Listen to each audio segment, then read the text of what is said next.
Թովմաս Արաքելյանի հետ, այսպես կկանգնեք։ Ես կցանկանայի, որ մեր խոսքը սկսեինք հենց Սամվել Կարապետյանի հայտնի մի քանի վայրկյանանոց հարցազրույցից, որտեղ նա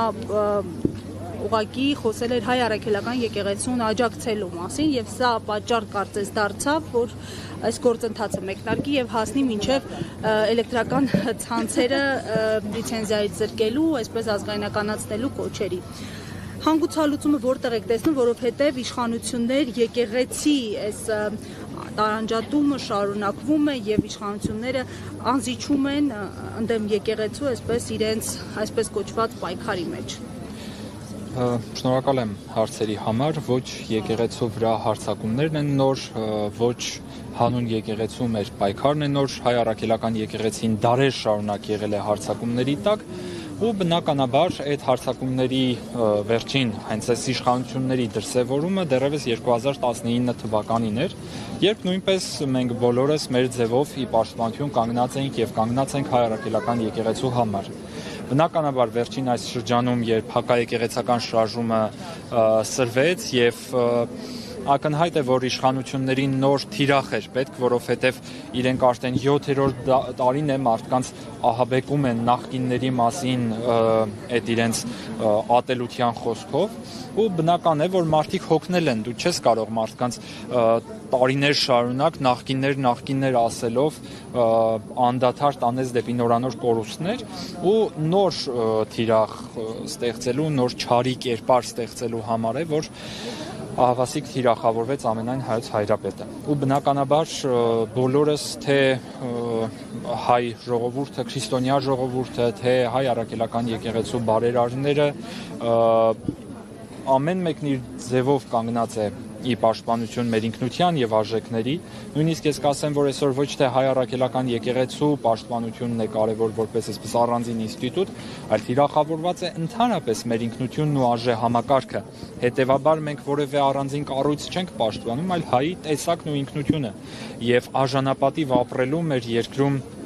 պատվով ապրելու,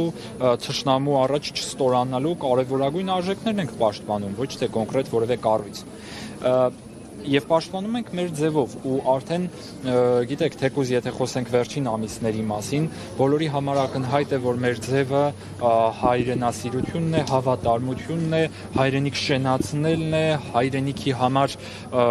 պայքարելն է թե պատերազմի դաշտում, թե խաղաղության մեջ եւ հանուն խաղաղության, բայց մենք ակնհայտ տեսնում ենք, որ խաղաղություն չկա եւ այն ինչը մենք նույնիսկ անվանում ենք խաղաղություն, դա ակնհայտորեն պատրանք է ահաբեկության։ Բայց ամեն դեպքում իշխանությունների օրակարգը պահողներ եղան հենց նաև եկեղեցու ներսից մի քանի անձինք են իհարկե, նույնիսկ մեկ տասնյակի չեն հասնում, բայց ինչու այդպես եղավ, ինչու մայրաթոռի, մայր եկեղեցու այսպես տվածը չգնահատվեց եւ ավելի գնահատելի եղավ իշխանությունների այսպես օրակարգը, այսինքն Կեսարինը չտվեցին Կեսարին, Աստծունն էլ Աստծուն։ Մենք Ես ուզում եմ ամփոփելով խոսքը ասել, որ նույնիսկ շատ մեծ երևակայություն ունենալու պարագայում մեր ձևով խոսքի ենթատեքստում նույնիսկ չի կարելի տեսնել ահաբեկության միտում եւ ընդհանրապես տարիներ շարունակ մեզ ահաբեկում են պատերազմով։ Եթե չտանք, պատերազմ կլինի, եթե սա ասենք, պատերազմ կլինի։ Իմ կարծիքով հոգեբանական ահաբեկչությունը, որը այսօր իրականանում է Հայաստանում, այս ատելության մթնոլորտը, որ ամեն վայրկյան սերմանվում է, այս ձերբակալությունների եւ քաղաքական ձերբակալությունների անդադրում շարքը, թե հոգևորականներին, թե հասարակական գործիչներին, թե հիմա առաջիկայում տեսնում ենք, որ ակնհայտ միտումը կա լրագրողների հետ կապված, այս ամենը իհարկե հոգեբանական ահաբեկչություն է եւ սարսափելի ճնշում հայ ժողովրդի վրա